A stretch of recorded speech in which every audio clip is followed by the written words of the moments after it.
Assalamualaikum warahmatullahi wabarakatuh. Salam sejahtera, salam sehat, salam semangat, salam bahagia untuk kita semua. Berjumpa lagi dengan saya, Khairunisa Arifah, dalam video seri pembelajaran Akuntansi Keuangan Menengah 1. Pada kesempatan kali ini, kita akan membahas mengenai kas dan pengendalian kas, yang merupakan bagian pertama pada bab kas dan piutang yang ada di buku teks KISO. Kas di sini adalah salah satu bentuk dari aset lancar yang memiliki karakteristik khusus, antara lain ini adalah aset yang paling lancar atau paling liquid karena bisa digunakan sebagai alat pembayaran pada saat itu juga. Kas itu merupakan alat standar sebagai penukaran dengan barang atau jasa atau kewajiban yang harus dibayarkan pada saat itu. Kas nantinya akan juga digunakan sebagai dasar pengukuran dan dasar akuntansi untuk item lainnya karena kas memiliki satuan moneter. Dan yang jelas kas ini nantinya akan disajikan dalam laporan posisi keuangan pada bagian aktiva lancar. Contoh dari bentuk-bentuk kas antara lain ada uang logam, mata uang asing, dana deposito di bank, wesel, cek bersertifikat, cek kasir, dan lain-lain. Untuk pelaporan kas, kita mengetahui ada kas dan setara kas. Setara kas antara lain berupa jangka pendek atau investasi yang sangat liquid, yang siap dikonversikan menjadi kas sewaktu-waktu, dan dekat sekali dengan tanggal jatuh tempo sehingga merepresentasikan resiko yang signifikan atas perubahan nilai investasi tersebut. Contoh dari setara kas ini misalnya obligasi pemerintah, commercial paper, dan dana pada pasar uang. Dalam kas, ada juga kas yang terbatas atau pembatasan atas kas. Dalam hal ini, perusahaan harus memisahkan pembatasan kas atau kas terbatas dengan kas umum.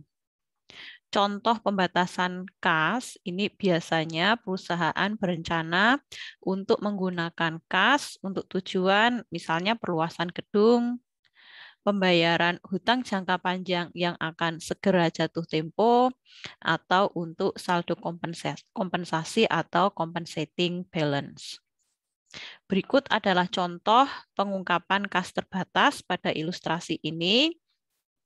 Dalam contoh ilustrasi ini, perusahaan mengungkapkan nilai kas dan setara kas yang termasuk di dalamnya ada pembatasan atas kas yang dimiliki perusahaan serta tujuan untuk pembatasan kas tersebut.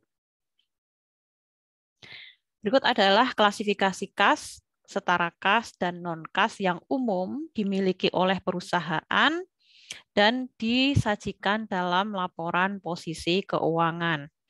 Di sini ada berbagai macam bentuk alat pembayaran yang nantinya bisa diklasifikasikan sebagai kas, sebagai setara kas, atau non-kas antara lain seperti investasi jangka pendek, piutang, atau biaya dibayar di muka.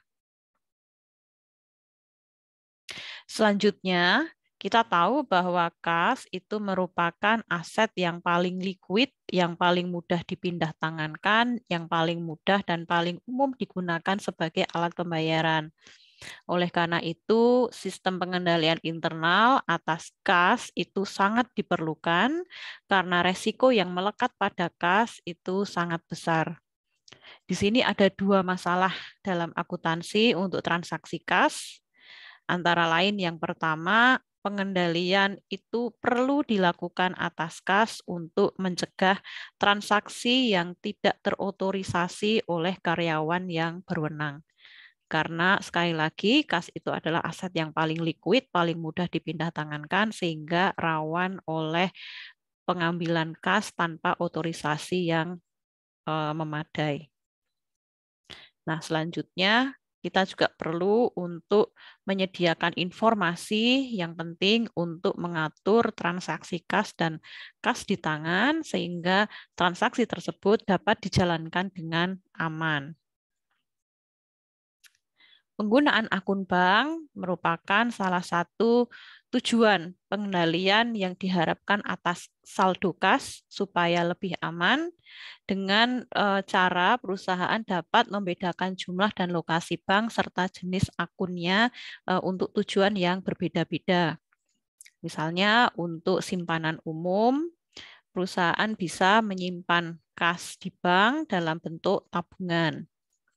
Atau misalnya ketika perusahaan ingin menginvestasikan kasnya di bank, maka perusahaan bisa menggunakan deposito berjangka atau simpanan jangka panjang dan lain-lain akun di bank yang bisa dimanfaatkan oleh perusahaan. Selain itu, sistem pengendalian kas juga bisa diterapkan dengan model sistem dana kas kecil. Dana kas kecil ini merupakan cadangan dana yang digunakan untuk membayar pengeluaran harian yang biasanya jumlahnya kecil-kecil. Sistem dana kas kecil yang biasanya diimplementasikan atau diterapkan oleh perusahaan itu yang paling umum adalah sistem dana kas kecil tetap atau impressed cash system. Di sini sistem dana kas kecil tetap ini maksudnya adalah perusahaan menyimpan sejumlah dana secara dengan saldo yang tetap ya dalam satu periode untuk penggunaan harian. Ya, misalnya di sini perusahaan menetapkan ya saldo dana kas kecil secara tetap harus ada sebesar 300. Maka ketika pengisian dana kas kecil, perusahaan akan mencatat debit kas kecil 300 dan kas keluar 300. Selanjutnya, ketika dana kas kecil ini digunakan, maka tidak ada pencatatan khusus kecuali pemegang kas kecil nanti akan mengumpulkan kwitansi resmi dari individu yang menerima pembayaran menggunakan dana kas kecil tersebut, dikumpulkan dan selanjutnya digunakan untuk reimburse ke perusahaan untuk mengisi kembali dana kas kecilnya. Jadi misalnya di sini perusahaan telah mengeluarkan berbagai macam biaya ya untuk membayar berbagai macam biaya, lalu kwitansinya itu dikumpulkan, lalu selanjutnya biaya-biaya itu langsung dijurnal dan mengurangi saldo kas perusahaan. Jadi kalau kita lihat nantinya di buku besar saldo kas kecil itu tidak berkurang. Ada kalanya perusahaan itu menganggap bahwa saldo kas kecil itu terlalu besar sehingga perlu dikurangi. Jadi misalnya di sini di contoh tadi perusahaan menganggap bahwa saldo kas kecil itu perlu dikurangi sebesar 50, maka pengurangan saldo dana kas kecil ini bisa dijurnal sebagai berikut. Ya, yang 50 itu dikembalikan ke kas dan saldo kas kecil dikurangi 50. Ada beberapa cara untuk melindungi saldo kas. Ya, jadi ada proteksi fisik terhadap saldo kas, antara lain perusahaan bisa meminimalisir jumlah kas di tangan atau kas kecil karena kas ini rawan untuk hilang atau dicuri. Kemudian menyimpan kas ini di brankas atau pada lemari berkunci. Hanya dapat mengadministrasikan kas kecil dan kwitansi pada hari itu juga.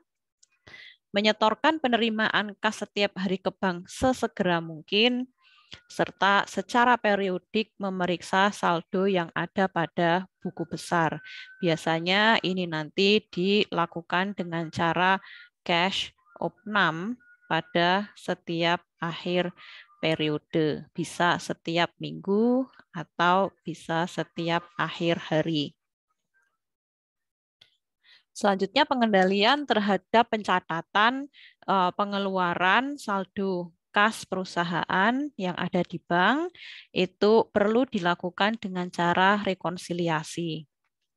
Rekonsiliasi itu merupakan penghitungan yang menjelaskan perbedaan antara kas yang dicatat oleh bank dengan kas yang dicatat oleh perusahaan.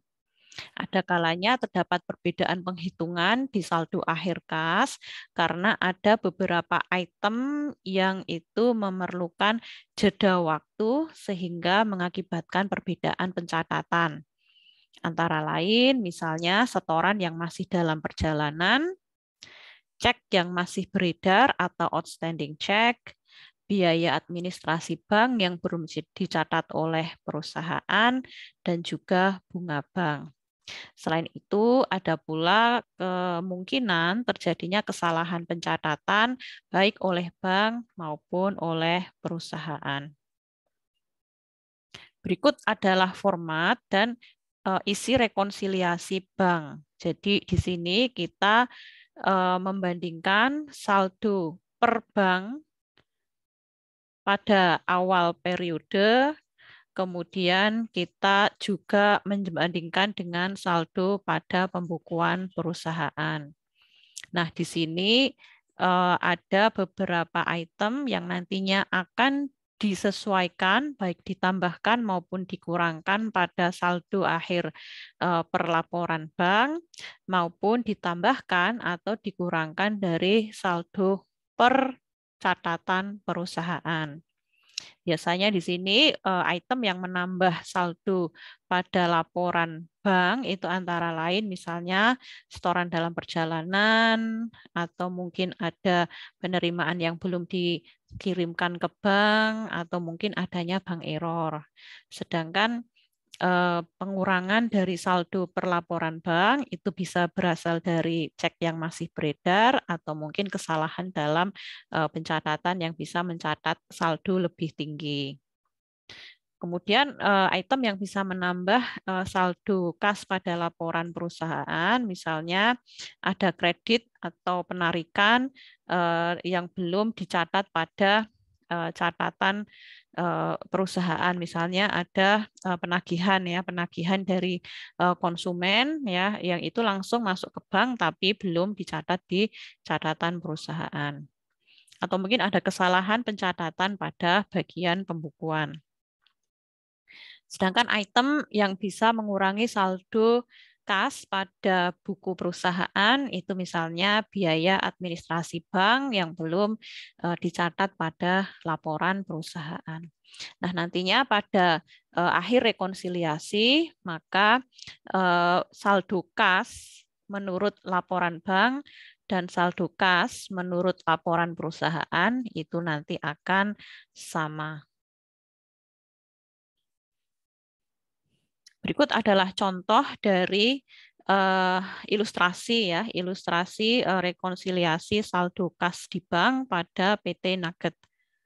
Ya, silahkan bisa dilihat secara mendetail. Ini adalah informasi-informasi beserta item-item yang terjadi ya pada perusahaan Nugget dan Bank Melbourne, sehingga di sini ada perbedaan ya antara saldo kas menurut laporan bank. Menurut laporan bank itu adalah 20.502, sedangkan laporan menurut saldo akhir perusahaan ya itu 22.190. Nah, di sini perlu untuk dilakukan penyesuaian atau rekonsiliasi ya antara dua saldo tersebut sehingga perlu dicari ya saldo kas yang benar. Nah, ini misalnya ya rekonsiliasi bank. Jadi saldo akhir menurut catatan bank kita tampilkan di awal ya, juga saldo menurut laporan perusahaan. Kemudian tadi ada deposit in transit ya, itu kita masukkan sebagai penambah saldo kas di bank.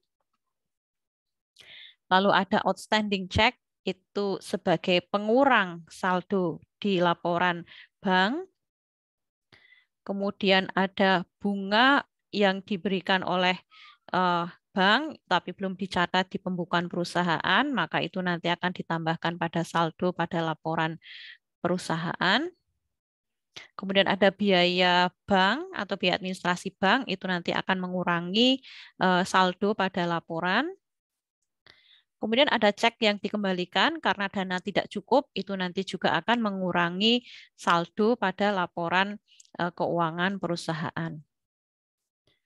Selain itu, ada error atau kesalahan dalam pencatatan cek, dan juga error karena pembebanan pada akun yang salah yang dilakukan oleh bank.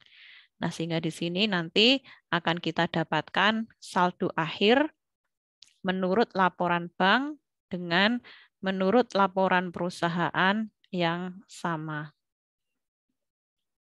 Nah, jadi ini rekonsiliasi kas ya, tujuannya untuk menyamakan saldo akhir antara laporan bank dengan laporan pembukuan perusahaan. Nah, atas koreksi yang dilakukan ya berdasarkan item-item yang disesuaikan dalam rekonsiliasi bank ini, maka perusahaan perlu untuk membuat jurnal koreksi ya untuk item-item yang disesuaikan pada saldo menurut laporan perusahaan. Ini untuk mencatat bunga yang ditagih oleh bank. Lalu ini untuk mencatat koreksi kesalahan ya untuk jumlah cek. Ini untuk mencatat biaya administrasi. Dan ini untuk mencatat cek yang dananya tidak cukup. Demikian sedikit pemaparan mengenai kas dan pengendalian atas kas. Mudah-mudahan dapat dipahami dengan baik.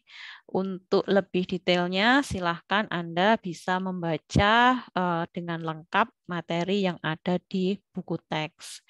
Sekian, terima kasih atas perhatian Anda. Salam semangat untuk semuanya. Wassalamualaikum warahmatullahi wabarakatuh.